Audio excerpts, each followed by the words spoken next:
Engine, transmission, and performance power comes from a brilliant twin-turbo 4.0-liter V8 that pairs with a 48-volt hybrid system, 8-speed automatic transmission, and Quattro all-wheel drive. All this tech makes the RS7 heavier than the last generation model, which made as much as 605 horsepower. To counter the added mass, the 2025 RS7 is good for 621 horsepower and 627 pound-feet of torque, up from the 591 horses and 590 pound-feet of torque from 2023. While the RS model shares its interior design and passenger space with the regular A7, it also has some exclusive details and intriguing options. The careful build quality and upscale materials are immediately recognizable, and the RS7's cabin is adorned with trim-specific logos and other unique accents.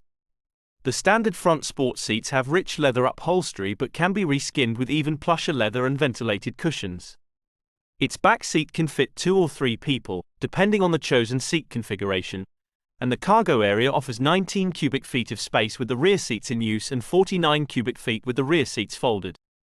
We have yet to test the RS7 Performance, but the previous 591 horsepower model rocketed to 60 miles per hour in just 3.0 seconds. Audi claims the current RS7 is 0.2 seconds quicker to 62 miles per hour than before, so we expect a marginal improvement, possibly a 60 mile per hour time that's less than 3.0 seconds.